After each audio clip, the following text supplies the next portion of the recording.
E se a gente pensasse em segurança no trabalho não como fiscalização, mas como uma conversa? Parece diferente, né? Pois é, essa é a proposta por trás da interação em segurança. É uma abordagem que busca transformar a rotina de trabalho numa fonte de aprendizado. Vamos mergulhar nisso e entender como funciona?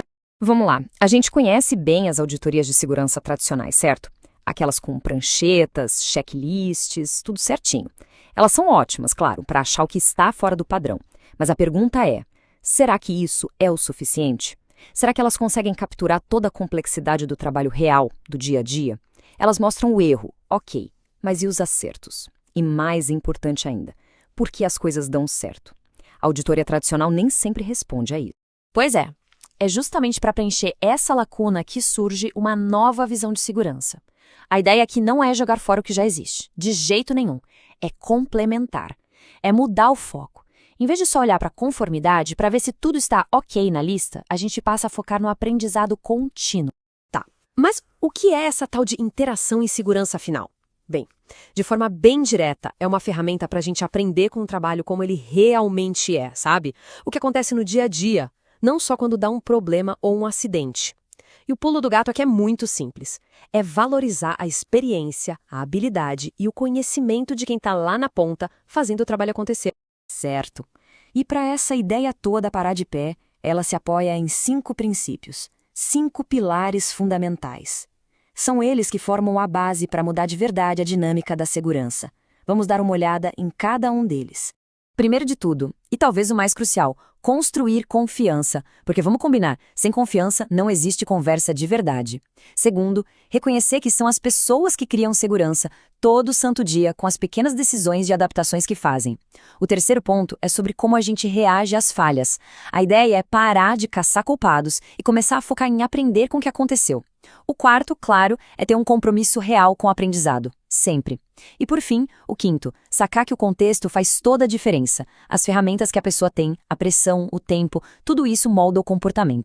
Beleza, os princípios são ótimos, a gente entendeu a filosofia, mas e na prática? Como é que isso funciona de verdade lá no dia a dia, seja no chão de fábrica ou mesmo no escritório? Olha, o coração da coisa toda está aqui. A ferramenta mais poderosa dessa abordagem não é um checklist, não é uma prancheta, é a escuta ativa. E o que isso quer dizer? Quer dizer que a liderança precisa estar lá, de verdade, presente, não só de corpo, mas com a intenção genuína de ouvir e entender a realidade de quem faz o trabalho, e não só para fiscalizar. E é importante deixar claro, isso aqui é uma via de mão dupla, sempre. De um lado, sim, a liderança vai lá, inicia a conversa, dialoga durante as atividades para entender o que está rolando. Mas, e isso é fundamental, o caminho inverso também tem que estar aberto. Os trabalhadores precisam se sentir à vontade e ser encorajados a iniciar essa conversa, a apontar um risco, a dar uma sugestão de melhoria. Tá, e como isso se organiza no dia a dia? O foco, claro, vai ser onde a atenção precisa ser maior. Em tarefas mais críticas, quando tem alguma mudança rolando, ou em lugares que já têm um histórico de incidentes. Sobre a frequência, não tem uma regra de ouro tipo toda terça-feira. A ideia é que isso vire parte da rotina, algo natural. E as conversas são em grupos pequenos, com no máximo uns 3 interlocutores, justamente para não virar uma inquisição, para deixar todo mundo à vontade. E olha que interessante, isso não é só para operação, não. Vale também para as atividades administrativas. Agora, a gente precisa ser realista. Uma abordagem que depende tanto de diálogo não funciona de qualquer jeito. Existem alguns segredos, algumas chaves para o sucesso. Porque não é só chegar e conversar. Tem que ter um jeito certo e, talvez o mais importante, tem que ter um depois dessa conversa. Então, a grande questão é essa. O que é que garante que essa interação vai de fato construir confiança e não o contrário? O que faz com que ela funcione e não seja só mais uma reunião para cumprir tabela? Bom, existem 4 pontos aqui que são cruciais. Primeiro, anonimato. A pessoa precisa se sentir totalmente segura para falar o que pensa de verdade, sem nenhum medo de punição ou retaliação. Segundo, a intenção tem que ser sempre construtiva. A conversa é para melhorar o sistema, não para começar uma caça às bruxas.